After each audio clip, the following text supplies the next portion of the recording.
Admission to Vietnam starts from rupees 39,999 only with GT Holidays. Assam போன்ற சிறிய மாநிலங்களுக்கு 20 நிமிஷம் பேச கொடுக்குறாங்க. மேற்கு வங்காளம் போன்ற பெரிய மாநில முதல்வரான எனக்கு 5 நிமிஷம் கூட பேச கொடுக்கல. மைக் ஆஃப் பண்ணிட்டாங்க. மைக் ஆஃப்லாம் ஆஃப் பண்ணலங்கறாங்களே நிர்மலா சீதாராமன். சந்திரபாபு நாயுடு 20 நிமிடம் பேசினாரா இல்லையா? அப்ப மேற்கு வங்காளம் ஆந்திராவோட பெரிய மாநிலம் தானே? அல்லது எடப்பாடி அவர்கள் முதல்வராக இருந்தபோது நிதி ஆயோக் கூட்டம் நடந்துச்சு 2017ல. என்ன கோரிக்கை தமிழ்நாடு அரசு சொல்லி அவங்க நிறைவேற்றிருக்காங்க. வெறுமனே கலந்துக்கிட்டு வந்திருப்பாங்க, அவ்வளவுதான். வெறுமனே போய் மிக்சர் சாப்பிட்டு வந்திருப்பாங்க. ஒரு முடிவெடுக்கக்கூடிய இடத்தில் நிதி ஆயோக்குடைய தலைவர் சுப்பிரமணியம் பேசினாரு. அவர் என்ன சொல்லியிருக்காரு? கலந்து கொள்ளாதவர்களுக்கு அவர்களுக்கு தான் நஷ்டம். எனக்கு ஒரு சிறப்பு அந்தஸ்து வேணும்னு கேட்டேன் பீகாருக்கு, நீ கொடுக்கல. ஆனால் அதனால் நீ 60,000 கோடி தான் நான் கொடுத்துருக்கேன், துணை முதல்வரே போதும், நான் வர்றதுக்கான ஒன்றும் பெரிய முக்கியத்துவம் இல்லை. அப்போ அப்னாதலம் தான் மோடி வெற்றி பெறுவதற்கு காரணமாக இருந்தது. இதற்கு நன்றி கடனாகத்தான் அப்னாதலத்துடைய தலைவர் அவங்க ஒரே ஒரு எம்பி தான், அனுப்பிரியா பட்டேல், அவங்களுக்கு இணை அமைச்சர் கொடுத்திருக்காங்க. இணை பொறுப்பு கொடுத்தது, நன்றியை செலுத்தியது மோடி அரசாங்கம். இந்த ஒட்டுமொத்தமான பிராமணிய சமூகத்துக்கும் மோடி மேல இப்போ ஒரு கோபம் இருக்கிறது. அவர்கள் இந்த 2024 தேர்தலில் அகிலேஷுக்கு வாக்களித்தார்கள் என்று கருத்து கணிப்பு சொல்றாங்க. இன்னைக்கு ஒரு புள்ளி வருது. காரணம், பாஜகவில் இருக்கின்ற 100க்கும் மேற்பட்டவர்கள் இன்னைக்கு யோகி ஆதித்யநாத்தை வெறுக்கிறார்கள். இது தெரிஞ்சுக்கிட்டு தான் நடுவில் ஒரு தடவை சொன்னாரா, 100 எம்எல்ஏக்கள் இருந்தா நான் ஆட்சி அமைச்சர். அதான் சொல்றாரு, 100க்கும் மேற்பட்டவர்கள் இந்த 3 சமூகத்தை சார்ந்தவர்கள் இருக்காங்க. எங்க சமூகத்தை சார்ந்த ஒருத்தரை நீங்க முதல்வராக கொண்டு வரவில்லை என்றால் உத்தரப்பிரதேசத்தில் பாஜக ஆட்சி நிலைக்கிறது கடினம் என்கிற மாதிரியான விஷயத்தை போயிருக்காங்க. இதை ஸ்மெல் பண்ணிக்கிட்டு தான் அகிலேஷ் யாதவ் சொல்றாரு. மாயாவதி அகிலேஷை ஆதரிக்கக்கூடிய ஒரு சூழல் ஏற்படுறதா வருது. ஏன்னா 12-13% வாக்கு வங்கி மாயாவதிக்கு இருக்கு.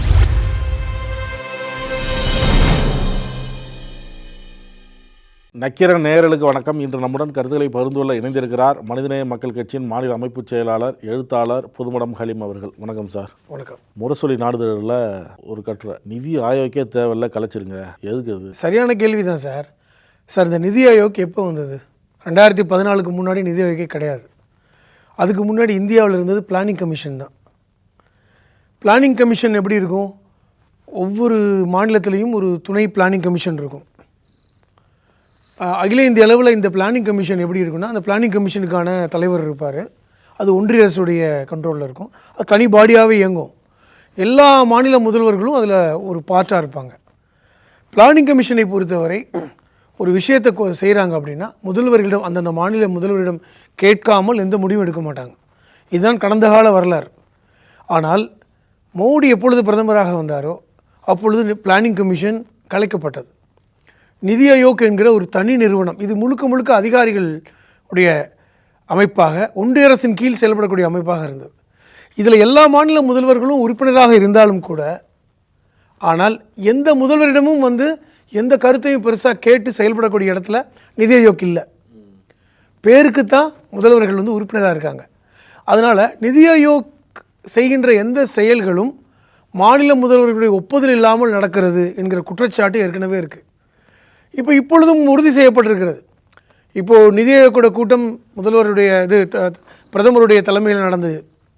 அதில் பார்த்திங்கன்னா இந்தியா கூட்டணியை சார்ந்த 10க்கும் மேற்பட்ட முதல்வர்கள் கலந்து கொள்ளவே இல்லை. ஏன்னா அங்கே போய் பிரயோஜனம் இல்லைன்னு. அப்படியும் கலந்து கொண்டவர் மேற்கு வங்காள முதல்வர் மம்தா பானர்ஜி. அவரும் 5 நிமிஷத்தில் வெளியே வந்துட்டார். காரணம், அங்கே பேசக்கூட உரிமை இல்லை, மைக் ஆஃப் பண்ணிட்டாங்க. அஸ்ஸாம் போன்ற சிறிய மாநிலங்களுக்கு 20 நிமிஷம் பேச கொடுக்குறாங்க. மேற்கு வங்காளம் போன்ற பெரிய மாநில முதல்வரான எனக்கு 5 நிமிஷம் கூட பேச கொடுக்கல, மைக் ஆஃப் பண்ணிட்டாங்க. அப்போ நிதி ஆயோக் என்பது கிட்டத்தட்ட ஒரு அரசு, ஒன்றிய அரசுடைய இருக்கின்ற ஒரு நிறுவனம் போன்று செயல்படுது. மைக் ஆஃப்லாம் ஆஃப் பண்ணலங்கிறாங்களே நிர்மலா சீதாராமன். அப்போ என்ன பொய்யா சொல்கிறாங்க? அதாவது ஒவ்வொருத்தருக்கும் ஒரு குறிப்பிட்ட கால அளவு பேசுறதுக்கு, அந்த கால அளவு முடிகிற டயத்தில் ராஜ்நாத் சிங் சும்மா அப்படி மைக்கில் சும்மா. ஆந்திரா முதல்வருக்கு 20 நிமிடம் கொடுத்தாங்களா இல்லையா? சந்திரபாபு நாயுடு 20 நிமிடம் பேசினாரா இல்லையா? அப்போ மேற்கு வங்காளம் ஆந்திராவோட பெரிய மாநிலம் தானே. எம்பிக்களும் அதிகமாக இருக்கிற 40 எம்பிக்கள் இருக்காங்க மேற்கு வங்காளத்தில். ஆந்திராவில் எத்தனை பேர் இருக்காங்க? 30 பேர் தானே இருப்பாங்க. அப்போ அப்படிப்பட்ட ஒரு பெரிய மாநிலத்தை சார்ந்த ஒரு முதல்வர் பேசும்போது 5 நிமிஷத்தில் நீங்கள் மைக்கை தட்டுவீங்களா? அணைக்கிறீங்களோ தட்டுறீங்களோ? அப்போ என்ன அர்த்தம்? அவர் மைக்கை தட்டினவுடனே டிஸ்கனெக்ட் பண்ணிட்டாங்க. ராஜ்நாத் சிங் தான் அந்த கூட்டத்தை நடத்துகிறார். அவர் இந்த 5 நிமிடம் வந்தவுடனே மைக்கை தட்டுறார். யாருக்கு தட்டுறாரு? 2 பேருக்கு. ஒன்று, மம்தா பானர்ஜி பேச்சை நிப்பாட்ட சொல்கிறதுக்கு தட்டுறாரு. 2வது, அதையும் மீறி இவர்கள் பேச உடனே அங்கே மைக் ஆஃப் பண்ணுறாங்க. இவங்க வெளியே வந்துடுறாங்க. இப்போ இது வந்து ஒரு அவமானகரமான ஒரு விஷயம் தானே. 5 நிமிஷம் என்ன கூட 5 நிமிஷம் பேசினா என்ன, அதை தான் அவங்க கேட்குறாங்க. அப்போ நிதி ஆயோக் என்பது கிட்டத்தட்ட ஒன்றிய அரசுடைய ஒரு கையால் அமைப்பாக இருக்கிறது. அந்த அமைப்பை கலைச்சிடணும். கடந்த முறை அதாவது இதுவரை இருந்தது மாதிரி பிளானிங் கமிஷனை கொண்டு வரணும். அப்படி கொண்டு வந்தால் மாநில முதல்வர்களுக்கு அதிகாரம் இருந்தது. இப்பொழுது இந்த நிதி ஆயோக்கில் மாநில முதல்வர்களுக்கு எந்த அதிகாரமும் இல்லை. அதான் ஸ்டாலின் அவர்கள் சொன்ன விஷயம். அதான் உண்மையும் கூட. மாநில முதல்வருக்கு எந்த அதிகாரம் கிடையாது. அவங்க சொல்கிறத கேட்டுட்டு வராங்க. இதுக்கு என்னதுக்கு நிதி ஆயோக் கூட்டம்? இப்போ முந்தா நாள் பேட்டி கொடுக்கும்போது சொல்கிறாரு ஓபிஎஸ், இல்லை அதெல்லாம் போய் கலந்துக்கணும், போய் நம்ம மாநிலத்துக்கு என்ன தேவையோ சொல்லணும், கேட்டு போயிரு. நான் என்ன கேட்குறேன், ஓபிஎஸ் முதல்வராக இருந்தபோது நிதி ஆயோக்கில் கலந்துக்கிட்டார்ல, என்ன செஞ்சுட்டு வந்தார்? என்ன அவருடைய கோரிக்கை எங்கே நிறைவேற்றம் செய்யப்பட்டிருக்கிறது நான் கேட்குறேன். அல்லது எடப்பாடி அவர்கள் முதல்வராக இருந்தபோது நிதி ஆயோக் கூட்டம் நடந்துச்சு 2017. என்ன வந்து கோரிக்கை தமிழ்நாடு அரசு சொல்லி அவங்க நிறைவேற்றிருக்காங்க? வெறுமனை கலந்துக்கிட்டு வந்திருப்பாங்க, அவ்வளோதான். வெறுமனை போய் மிக்சர் சாப்பிட்டு வந்திருப்பாங்க, அவ்வளோதான். அப்போ நிதி ஆயோக்குடைய கூட்டத்தில் உங்கள் கருத்தை வேணால் சொல்கிறதுக்கு இடம் இருக்கும், அவ்வளோதான். எல்லா கட்சி கூட்டங்களிலும் இப்போ வந்து ஒரு ஒரு அமைச்சரவை கூட்டமாக கூட்டுறாங்க, ஒரு முதல்வரே வந்து அனைத்து கட்சி கூட்டம் கூட்டுறாரு, எல்லோரும் கருத்துக்களை சொல்லுவாங்க, அவ்வளோதான். முடிவெடுப்பது யார்? அதிகாரம் இல்லைங்க. ஒரு முடிவெடுக்கக்கூடிய இடத்தில் நிதி ஆயோக்குடைய தலைவர் சுப்பிரமணியம் பேசினார். அவர் என்ன சொல்லியிருக்காரு? கலந்து கொள்ளாதவர்களுக்கு அவர்களுக்கு தான் நஷ்டம், எங்களுக்கு ஒன்றும் இல்லை அப்படிங்கிற கருத்தை பதிவு பண்ணியிருக்கார். கலந்து கொள்ளாத முதல்வர்களுக்கு அவர்களுக்கு தான் நஷ்டம், எங்களுக்கு எந்த பிரச்சனையும் இல்லை அப்படின்னு சொல்லியிருக்காரு. அப்போ என்ன அர்த்தம்? கலந்துக்கிட்டால் தான் காசு கொடுப்பீங்களா? கலந்துக்கலைன்னா? நிதிஷ்குமார் கலந்துக்கலையே. நிதிஷ்குமார் கலந்துக்கலையே அப்படிங்கிறப்ப கடந்த காலங்களில் பல்வேறு கூட்டங்களில் அவர் கலந்துக்கல. இந்த மாதிரி நிதி ஆயோக் கூட்டத்தில் கலந்துக்கல, துணை முதல்வர் அனுப்பி வச்சார். அதே போல் இப்போயும் துணை முதல்வர்கள் அனுப்பி வச்சிருக்கிறாரு. அந்த நிதி ஆயோக் கூட்டத்திலேயே அவங்க மாநில அதிகாரிகளும் இருக்கிறாங்க. ஏங்க 60,000 கோடி பீகாருக்கு ஒதுக்கப்பட்டிருக்கிறது இந்த பட்ஜெட்டில். பீகாருக்கு 60,000 கோடி இந்த பட்ஜெட்டில் ஒதுக்கப்பட்டிருக்கிறது. ஆனாலும் அவர் வந்து ஒரு அதிருப்தியில் தான் வரல. கடந்த முறை அவர் கலந்து கொண்டு அல்ல அப்படி அது அதிருப்தி இருந்ததுன்னா அவரை போலே துணை முதல்வரையும் அனுப்பாமல் இருந்திருக்கலாம்ல. நான் கேட்குறேன், கடந்த முறை அவர் ஒரு தடவை கலந்துக்கல. ஆனால் கடந்த முறை போன்ற நிலைமை பேருக்கு ஆளுங்கட்சியில் பங்கெடுத்துட்டு இருக்காரு. அவர் வந்து இன்றைக்கி அவருடைய அரசுங்க, அவருடைய பங்களிப்போடு தான் இந்த ஆட்சி நடந்து கொண்டிருக்கிறது. நிதிஷ்குமாருடைய பங்களிப்பு இல்லை என்றால் இந்த ஆட்சி கிடையாது. அப்படி ஒரு முக்கியத்துவம் வாய்ந்த நிகழ்வில் ஏன் கலந்து கொள்ளவில்லை? அவங்களுக்கு வந்து ஒரு பெரிய ஷாக்கிங் தானே. இப்போ புதுச்சேரியுடைய முதல்வர் கலந்துக்கல, கூட்டணியில் இருக்கார், ஏன் கலந்துக்கல? இந்த எதிர்ப்பை தான் தெரிவிப்பாங்க. இப்படி ஒரு அதிருப்தியை அதான் இப்போ கூட்டணியில் இருக்கிறாருல புதுச்சேரி, அவர் கலந்துக்கல, அவர் சார்பாக யாரையும் அனுப்பலை, துணை முதல்வர் மாதிரியோ யாரையும் அனுப்பலை. ஆனால் நிதிஷ்குமார் துணை முதல்வர்களை அனுப்பியிருக்காங்க அப்படிங்கிறாங்களே, அதுவே வந்து அவர்களுக்கு ஒரு இழுக்கு தானேங்க. ஏன்னா இந்த மாதிரி முக்கியமாக ஆட்சி அமைத்த பிறகு முதல் முறையாக நடக்கின்ற நிதி ஆயோக் கூட்டத்தில் நிதிஷ்குமார் கலந்து கொண்டிருக்க வேண்டுமா வேண்டாமா? ஏன் சந்திரபாபு நாயுடு கலந்து கொண்டார்? கலந்து கொண்டிருக்கணும், முக்கியத்துவம் காமிச்சிருக்கணும். 2 விதமான அதிருப்தியை வெளிப்படுத்தியிருக்காங்க. மம்தா பானர்ஜி போய் கலந்து கொண்டு வெளிநடப்பு செய்து அதிருப்தியை காமிச்சிருக்காரு ஒன்று. இவர் வந்து நிதிஷ்குமார் துணை முதல்வர் அனுப்பிச்சு, எப்போ எனக்கு கொடுத்த 60,000 கோடிக்கு துணை முதல்வரே போதும், நான் கேட்டது 1.5 லட்சம் கோடி, எனக்கு வந்து ஒரு சிறப்பு அந்தஸ்து வேணும்னு கேட்டேன் பீகாருக்கு, நீ கொடுக்கல, அதனால் நீ 60,000 கோடி தான் நான் கொடுத்துருக்கேன், துணை முதல்வரே போதும், நான் வர்றதுக்கான ஒன்றும் பெரிய முக்கியத்துவம் இல்லை. இது ஒரு வகையான அதிருப்தி தானேங்க. சந்தோஷமாக போய் கலந்துக்கலையே, ரைட்டா? ஆனால் சந்திரபாபு நாயுடு அவருக்கு முடிஞ்ச அளவுக்கு வாங்குறதுக்கான பார்க்குறாரு. என்ன குறைந்த வாங்கியிருக்கார், நான் பீகாரை விட அது கம்மியாக கொடுத்துருக்காங்கன்னு ஒரு குற்றச்சாட்டு. இதெல்லாம் போய்கொண்டிருக்கிறது. அதனால் நிதி ஆயோக்கை கலைக்க வேண்டும் என்பது பெரும்பாலான முதல்வருடைய கோரிக்கையாக இருக்குது. முதல்வர் ஸ்டாலின் அவர்கள் மட்டுமல்ல, பெரும்பாலான முதல்வர்கள், விஜயன் சொல்லியிருக்கார், கேரளாவுடைய முதல்வர் சொல்லியிருக்காரு, என் கர்நாடக முதல்வர் சித்தராமையா அவர் சொல்லியிருக்காரு, இதெல்லாம் கலைக்கணும். மம்தா பானர்ஜி வெளியே வந்து சொன்னாங்கல்ல, நிதி ஆயோக்கு வந்து ஒரு ஒரு சார்பு நடந்துக்கிட்டு இருக்காங்க, பாஜகவுடைய ஒரு பிரிவாக இருக்கிறது நிதி ஆயோக் அப்படின்னு சொன்னாங்க. இப்போ நிதி ஆயோக் கலைக்கப்பட வேண்டும், அதனால் பிரயோஜனம் இல்லை, பழையபடி பிளானிங் கமிஷன் கொண்டு வரணும் என்பது தான் இந்த முதல்வருடைய கோரிக்கை. உத்தரப்பிரதேசத்தில் சமாஜ்வாதி அகிலேஷ் யாதவ் சொல்கிறார், அதாவது சமாஜ்வாதி ஆட்சிக்கு வந்ததுன்னா 24 மணி நேரத்தில் அக்னி பாத்லாம் இருக்காது, அது இங்கே உத்தரப்பிரதேசத்தில் அக்னி பாத்தை எடுத்துருவோம் அந்த மாதிரி ஸ்கீமே இருக்காது அப்படிங்கிறது. இந்த அக்னிபாத் திட்டத்தை எந்த வட இந்திய மாநிலங்களும் ஏற்றுக்கொள்ளலை. முதல்ல இந்த அக்னிவீர் சொல்லக்கூடிய இராணுவத்தில் 4 வருஷம் வேலை பார்த்தா போதும் அப்படிங்கிற அந்த திட்டம் வந்து வட இந்திய மாநில இளைஞர்கள் மத்தியில் பெரிய கொந்தளிப்பை ஏற்படுத்தியது. ஆனால் செயல்படுத்தல உறுதியாக இருந்தாங்க. ஏற்கனவே வந்து இந்த 3 வேளாண் சட்டங்களை எப்படி செயல்படுத்தி 1 வருஷம் போராட்டத்துக்கு அப்புறம் வித்ட்ரா பண்ணாங்க, அந்த மாதிரி வந்து செயல்படுத்துகிறாங்க. ஆனால் பீகாரில், உத்தரப்பிரதேசத்தில், மத்திய பிரதேசத்தில், உத்தரகாண்டில் மிகப்பெரிய எதிர்ப்பு இருக்கிறது. என்னால் இராணுவத்தில் நாங்கள் வந்து முழுமையாக இருக்கணும், எங்களுக்கு பெனிஃபிட்ஸ் கிடையாது, 4 வருஷம் வந்துட்டால் அதுக்கப்புறம் வேலை கிடையாது, வந்து செக்யூரிட்டி வேலை தான் பார்க்கணும். இப்போ அந்த எதிர்ப்பு இருக்கிறது. இது மக்களுடைய இந்த மனநிலையை அகிலேஷ் யாதவ் வெளிப்படுத்துகிறார். நாங்கள் ஆட்சிக்கு வந்தால் 24 மணி நேரத்தில் இந்த அக்னிவீர் திட்டத்தை நாங்கள் இங்கே செயல்படுத்த மாட்டோம். ஆனால் இது வந்து ஒன்றிய அரசுடைய திட்டம். இவர் இருந்தாலும் ஒன்றிய அரசோட திட்டம் தான், நாங்கள் அழுத்தம் தான் கொடுப்போம் தான் சொல்ல முடியும். ஆனால் உத்தரப்பிரதேசத்தில் இருக்கின்ற குழப்பங்கள் முக்கியமானது.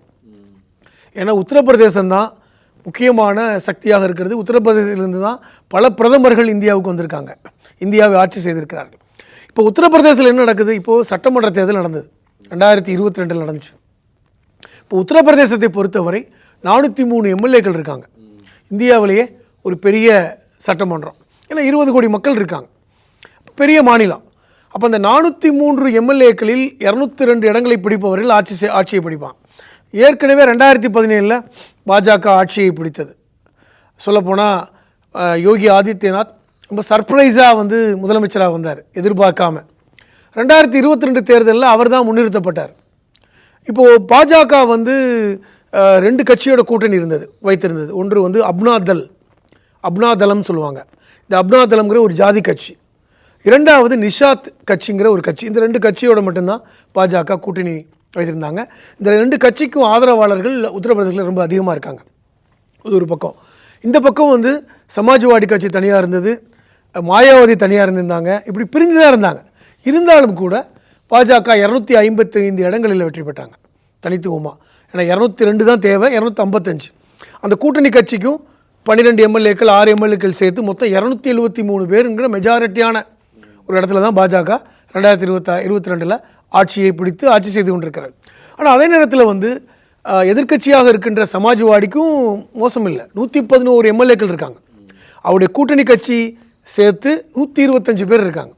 இப்போ இப்படித்தான் அவருடைய நிலை. இப்போ இந்த இடத்துல 2024க்கான பாராளுமன்ற தேர்தலில் நடந்த தோல்வி கிட்டத்தட்ட இப்போ பாஜக மைனாரிட்டி கவர்மெண்ட் நடந்ததுன்னா அது தோல்வி உத்தரப்பிரதேசத்தில் தான் அதிகமாக. ஏன்னா அவர்களுக்கு கிட்டத்தட்ட 30 எம்பிக்கள் குறைஞ்சிட்டாங்க. கடந்த முறையை விட இந்த முறை கிட்டத்தட்ட 30 எம்பிக்கள் குறைவு. இப்போ இந்த நேரத்தில் தான் இப்போ வந்து பழி தூக்கி யார் மேலே போடுறாங்க? யோகி மேலே போடுறாங்க. இவர் தான் காரணம். இப்போ என்ன குழப்பம் நடக்குது? இவர் என்ன சொல்கிறார்? ஏன் இப்போ வந்து அகிலேஷ் யாதவ் இந்த சீனுக்கு வராரு? அங்கே குழப்பம் இருக்குது. குறிப்பாக சொல்லப்போனால் அந்த அப்னாதளம், நிஷாத் கட்சி இவங்களுக்கு ஒரு கிட்டத்தட்ட ஒரு 18 எம்எல்ஏக்கள் இருக்காங்க. இவங்க அதிருப்தியில் இருக்காங்க. இந்த அப்னாதளம் யார் அப்படின்னா, இவர்கள் வந்து குருமியின மக்கள். இந்த குருமியின மக்கள் யாருன்னா விவசாயிகள். ஒரு பட்டேலுடைய ஒரு பிரிவு தான் குருமியினம். அவர்களும் ஓபிசி சமூகம் தான். இந்த குருமியினம் பெரும்பாலியாக எங்கே வாழுதுன்னா வாரணாசியில், மிர்சாப்பூரில் அதிகமாக வாழ்கிறாங்க, பரவலாக இருக்காங்க. ஒரு 20லிருந்து 40 தொகுதிகளை வெற்றியை தீர்மானிக்கக்கூடிய சக்திகளாக இந்த குருமி பட்டேலினம் இருக்காங்க. தோராயமாக சொல்லப்போனால் ஒரு 50லிருந்து 60 லட்சம் பேர் இருக்காங்க பரவலாக. இன்னொரு உதாரணம் சொல்கிறேன். வாரணாசியில் பிரதமர் மோடி வெற்றி பெறுவதற்கு காரணம் இந்த அப்னாதளம் தான். எப்படி சொல்கிறேன்னா, வாரணாசியில் 3வது முறையாக நின்று வெற்றி பெற்றார். 2014 பல லட்சம் வாக்குகள் வித்தியாசத்தில் அதே வாரணாசியில் மோடி வெற்றி பெற்றார். 2019 6 லட்சம் வாக்குகள் வித்தியாசத்தில் வெற்றி பெற்றார். ஆனால் 2024 அப்படி இல்லை. 2024 அந்த முதல் 2 சுற்றுகளில் மோடி பின்னடைவை சந்தித்தார், தோற்றுவார்னு சொல்லி செய்தி வந்துச்சு. அங்கே யார் எவ்வளோ ஓட்டில் வாக்குகள் வித்தியாசத்தில் வெற்றி பெற்றார்? 1.5 லட்சம் வாக்கு. இப்போ இந்த வாரணாசி தொகுதியில் மட்டும் 3 லட்சம் குருமி பட்டேல் மக்கள் இருக்காங்க. இவர்கள் இந்த அப்னாதளம்ங்கிற இந்த கட்சிக்கு ஆதரவானவர்கள். அப்போ அப்னாதளம் தான் மோடி வெற்றி பெறுவதற்கு காரணமாக இருந்தது. இதற்கு நன்றி கடனாகத்தான் அப்னாதளத்துடைய தலைவர், அவங்க ஒரே ஒரு எம்பி தான், அனுப்பிரியா பட்டேல். அவங்களுக்கு வந்து இணையமைச்சர் கொடுத்துருக்காங்க தனி பொறுப்போட. ஒரே ஒரு எம்பியை வெற்றி பெற்ற அப்னாதளத்துடைய அந்த தலைவருக்கு இணை பொறுப்பு கொடுத்தது, நன்றியை செலுத்தியது மோடி அரசாங்கம். இப்படி ஒரு வரலாறு. இரண்டாவது நிஷாத் கட்சி. இந்த நிஷாத் கட்சி என்ன அப்படின்னா, இவர்கள் வந்து அந்த ஆற்றோரங்கரையில் இருக்கின்ற மீனவ சமூகம். இவர்களும் கிட்டத்தட்ட 40 to 50 லட்சம் பேர் இருக்காங்க. ஆற்றோரங்கரையில் இருக்கின்ற இந்த ஒரு ஓபிசி சமூகம். இவர்கள் ரொம்ப காலமாக என்ன கேட்டுட்டு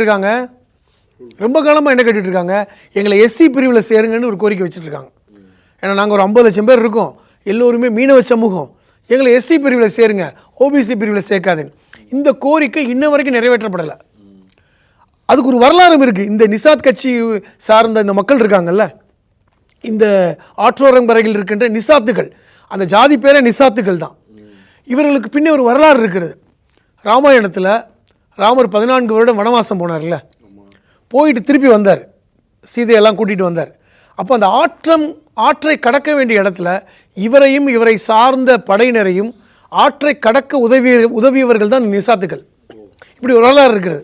இப்போ இவர்கள் ராமனையும் அவருடைய சகாக்களையும் அவருடைய படை வீரர்களையும் இந்த ஆற்றை கடப்பதற்காக உதவி செய்து கொண்டு வந்து விட்டவென்ற நன்றி கடன் அப்படி இருக்கிறது ராமாயணத்தில். அப்போ அந்த சமூகம் தான் அது இன்றைக்கி பாஜகவே ஆதரிக்கிறாங்க. அவங்களுடைய கோரிக்கை 14 வருஷமாக எங்களை எஸ்சி பிரிவில் சேர்த்துருங்கன்னு, இன்னைக்கு வரைக்கும் அதை சேர்க்கலை. இந்த கோபம் இருக்கிறது. அப்போ இந்த நிசாத்துக்களும் இந்த குருமி பட்டேல் மக்களும் 2022 அபரிதமாக பாஜகவுக்கு வாக்களித்தவர்கள். இந்த 2 சமூகத்தை சேர்த்தா 1 கோடி பேர் இருப்பாங்க. இவர்கள் இன்னைக்கு யோகி ஆதித்யநாத் மேலே ரொம்ப கோபமாக இருக்காங்க. ஏன்னா யோகி ஆதித்யநாத் அந்த ஓபிசி சமூகத்தை சார்ந்த தாக்கூரினம், அது வந்து உயர்ந்த ஜாதி, அந்த தாக்கூரின மக்களுக்கும் இந்த நிசாத்துக்களுக்கும் பிடிச்சிக்காது. அது ஒரு பிரச்சனை இருக்கிறது. 3வது காரணம் என்னென்னா, இந்த கிழக்கு உத்தரப்பிரதேசத்தில் அதிகமாக வாழக்கூடிய பிராமண மக்கள் ஒரு 40-50 தொகுதிகளில் வெற்றியை தீர்மானிக்கக்கூடிய சக்தி கிழக்கு உத்தரப்பிரதேசத்தில் இருக்கின்ற பிராமிய சமூகத்துக்கு இருக்கிறது. ஒன்று தெரிந்து கொள்ளுங்கள், உத்தரப்பிரதேச வரலாற்றில் 8 முறை பிராமணிய சமுதாயத்தை சார்ந்தவர் முதல்வராக இருந்திருக்கிறார். அவங்க வரலாற்றில் ஒரு 20 முறை முதல்வர் சேர்னா 8 தடவை வந்து பிராமணிய சமுதாயத்தை சார்ந்தவர் தான் முதலமைச்சர். அதனால தான் வந்து யோகியை முதலமைச்சர் ஆக்கினா கூட 2 துணை முதல்வர்கள் கொடுத்தாங்க. அதில் ஒருத்தர் யார், ஒருத்தர் பிரச்சனை பண்ணிட்டு இருக்காருல்ல இப்போ, கேசவ் பிரசாத் மௌரியா, அவர் ஓபிசி சமூகம். ஆனால் இந்த பிஜேஷ் பாதக்ன்ற ஒருத்தரையும் துணை முதல்வர் ஆக்கியிருக்காங்க. அவரை பற்றி நமக்கு தெரியாது ரொம்ப. அவர் கிழக்கு உத்தரப்பிரதேசத்தை சார்ந்தவர், ஒரு பிராமணிய சமுதாயத்தை சார்ந்தவர். இவங்களை அட்ஜஸ்ட் பண்ணுறதுக்காக. ஆனால் இந்த ஒட்டுமொத்தமான பிராமணிய சமூகத்துக்கும் மோடி மேலே இப்போ ஒரு கோபம் இருக்கிறது. அவர்கள் இந்த 2024 தேர்தலில் அகிலேஷுக்கு வாக்களித்தார்கள் என்று கருத்து கணிப்பு சொல்கிறாங்க. இன்றைக்கி ஒரு புள்ளி வரம் வருது. காரணம், அதனுடைய தலைவர்களாக இருக்கின்ற கல்ராஜ் மிஸ்ரா, இவர் ஏற்கனவே ராஜஸ்தானில் ஆளுநராக இருந்தவர், அவராக இருக்கட்டும், இன்றைக்கி மோடி கவர்மெண்ட்லேயே வந்து அமைச்சராக இருக்கின்ற ஸ்ரீகாந்த் பிரதான், இவர்கள் எல்லாருமே வந்து இன்றைக்கி வந்து மோடியை சந்தித்திருக்கிறார்கள். எங்களுக்கு வந்து பிராமணிய சமுதாயத்துக்கு பெரிய அளவில் கொடுக்கல, நாங்கள் இப்படி போனால் இந்த சமூகம் வந்து பாஜகவுக்கு வாக்களிக்காது அப்படின்னு. அப்போ இந்த 3 சமூகம், நான் சொன்ன மாதிரி குருமி பட்டேல், இந்த நிசாத்துகள், இந்த பிராமணர்கள், இந்த சமூகம், இந்த 3 சமூகம் சேர்த்து ஒரு 200 தொகுதிகளில் வெற்றியை தீர்மானிக்கக்கூடிய சமூகமாக இருக்கிறது. அப்போ இவர்களுடைய எதிர்ப்பு தான் இன்றைக்கி பாஜகவிற்கு இவ்வளோ பெரிய பின்னடைவு அப்படிங்கிற விஷயங்கள் வெளியே வருகின்றன. இதைத்தான் அகிலேஷ் யாதவ் என்ன சொல்கிறாரு, இவர்களெல்லாம் நம்ம பக்கம் வரட்டும், அவர்களுக்கு தேவையை நான் நிறைவேற்றுறேன். ஒன்று, இந்த நிசாத்துகளுக்கு எஸ்சி இதில் நான் கொடுக்குறதுக்கு நான் பண்ணுறேன். அதே மாதிரி இந்த குருமி பட்டேல் அப்படின்னா, இந்த குருமி பட்டேல் சார்ந்தவர்கள் அதிகமான பேர் அக்னிபாத்தை எதிர்க்கிறார்கள். ஏன்னா இவர்கள்லாம் இராணுவத்தில் போகக்கூடியவங்க. இந்த குருமி பட்டேல் எப்படி இருப்பாங்கன்னா, விவசாயிகள், ஆனால் கத்தி வச்சுருப்பாங்க, இயற்கையாக நாடோடிகள், அவர்கள் இயற்கையாகவே போர் வீரர்கள். அப்போ இவர்கள் வந்து அதிகமான பேர் இராணுவத்தில் சேர்ந்திருக்காங்க. அப்போ இவர்கள் அக்னிபாத்தை எதிர்க்கிறார்கள். அப்போ அதே நேரத்தில் இந்த பிராமணிய சமூகத்துக்கு சரியான ஒரு முக்கியத்துவம் கொடுக்கலங்கிற ஒரு குற்றச்சாட்டு இருக்கிறது. கடந்த முறை அகிலேஷ் யாதவ் முதலமைச்சராக வெற்றி பெற்றதற்கு காரணம் இந்த கிழக்கு உத்தரப்பிரதேசத்தை சார்ந்த பிராமணிய சமூகம் அகிலேஷ் யாதவுக்கு ஆதரவு கொடுத்ததாங்கிறது வருது, விஷயம் வெளியது. அப்போ இந்த சூழலில் இப்போ இஸ்லாமியர்கள் ஆப்வியஸ்லி அகிலேஷ் யாதவை ஆதரிக்கிறார்கள். இப்போ இதன் காரணமாகத்தான் 2027 வரைக்கும் உத்தரப்பிரதேசத்தில் இந்த ஆட்சி தொடராது, இது தொடர வாய்ப்பில்லை அப்படிங்கிற முடிவை அகிலேஷ் யாதவ் சொல்கிறார். அப்போ இங்கே இருக்கின்ற பாஜகவில் இருக்கின்ற 100க்கும் மேற்பட்டவர்கள் இன்றைக்கி வந்து யோகி ஆதித்யநாத்தை வெறுக்கிறார்கள். இதை தெரிஞ்சுக்கிட்டு தான் நடுவில் ஒரு தடவை சொன்னாரா, 100 எம்எல்ஏக்கள் இருந்தால் நான் ஆட்சி அமைச்சிருவேன். அதான் சொல்கிறாரு, 100க்கும் மேற்பட்டவர்கள் இந்த 3 சமூகத்தை சார்ந்தவர்கள் இருக்காங்க. இந்த 3 சமூகத்தை சார்ந்தவர்கள் 100 பேர் இருக்காங்க. அப்போ இவர்கள் எல்லாம் வந்து எதிர்ப்பில் இருக்காங்க. தாக்கூர் சமூகத்தை சார்ந்த இவர் ஓபி, ஏற்கனவே ராஜ்புத் சமூகம் இருக்குது, இந்த ராஜபுத் சமூகமும் இப்போ யோகி ஆதித்யநாத்தை எதிர்க்கிறாங்க. அப்போ இப்படிப்பட்ட ஒரு நிலையில் யோகி ஆதித்யநாத்தை ஒன்றும் நம்ம ரிமூவ் பண்ணணும். இப்போ கேசவ் பிரசாத் மௌரியாவுக்கு நம்ம வந்து முதல்வர் அமைச்சராக கொடுத்தால் இது மாறலாமா அப்படிங்கிற பேச்சுவார்த்தை நடந்து கொண்டிருக்கிறது. இருப்பினும் பாஜக மேல் எதிர்ப்பு வலுத்து கொண்டிருக்கிறது.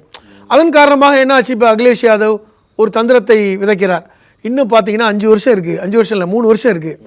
2027 தான் தேர்தல். 3 வருஷம் தாங்காது. எந்த ஆட்சி யாரை நீங்கள் மாற்றி போட்டாலும் இந்த பாஜக ஆட்சி உத்தரப்பிரதேசத்தில் 3 வருடம் தாங்காது.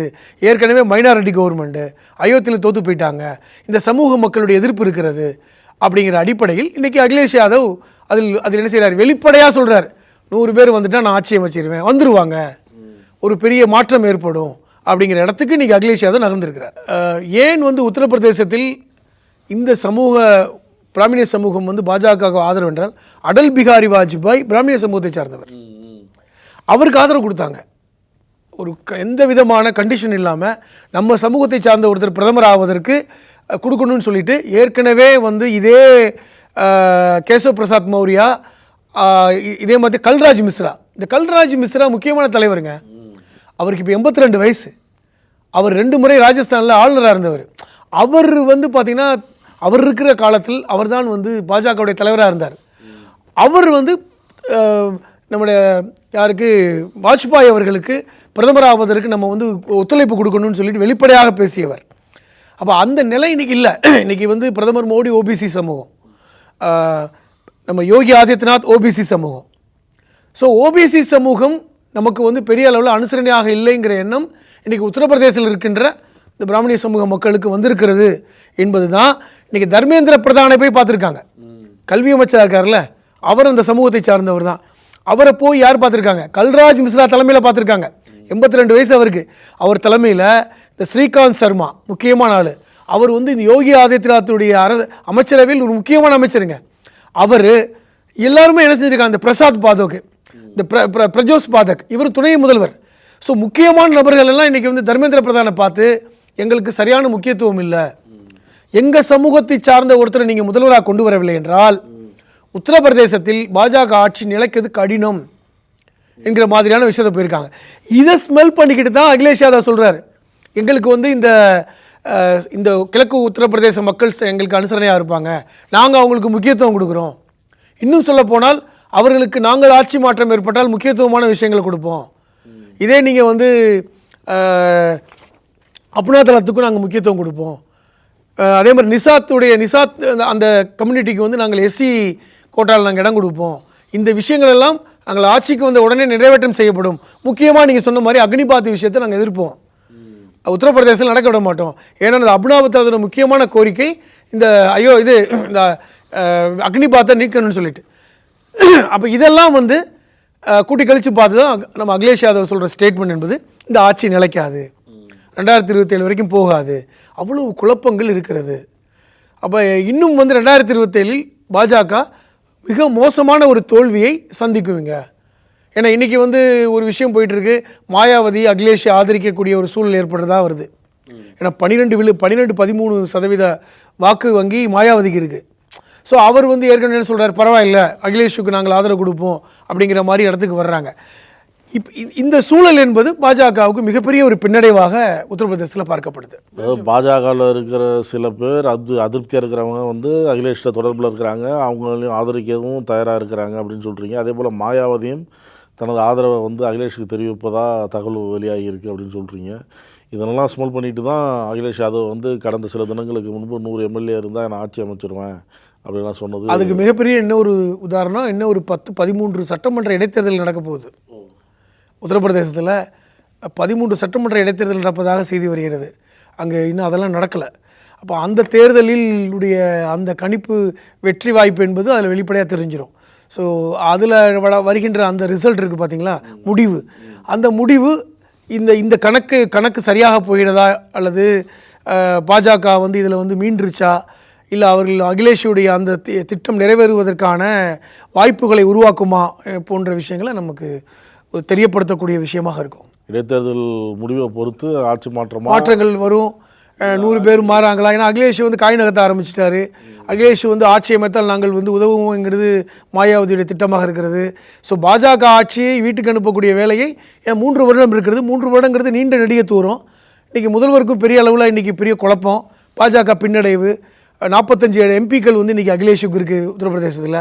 இப்போ இதெல்லாம் வச்சு பார்க்கும்போது அகிலேஷ் உத்தரப்பிரதேசத்தில் முதல்வராக கூட வாய்ப்பு இருக்கிறது என்பதுதான் என்னுடைய கணிப்பு. கருத்துக்களை பகிர்ந்ததற்கு நன்றி. உங்கள் நக்கீரன் இதழில் கதாசிரியர், தயாரிப்பாளர், இயக்குனர் என பன்முகம் கொண்ட திரைக்கலைஞர் VC குகநாதன் எழுதி வரும் சினிமா கொட்டகை பரபரப்புக்கு பஞ்சமில்லா தொடர். வாங்கி படியுங்கள். நக்கீரன். நக்கீரன் டிவிக்கு சப்ஸ்கிரைப் செய்யுங்கள். உங்கள் ஆதரவே எங்கள் பலம். ஆசிரியர்களுக்கு நண்பனாகவும் மாணவர்களுக்கு ஆசானாகவும் திகழும் தேர்வு வழிகாட்டி. ஒவ்வொரு பாடத்திற்கும் அனுபவமிக்க ஆசிரியர்களின் துல்லியமான தெளிவான விடைகள். CNC இருக்கு, தேர்வு பயம் எதற்கு? இது தீரன் பப்ளிஷிங் ஹவுஸ் விற்பனை வெளியீடு.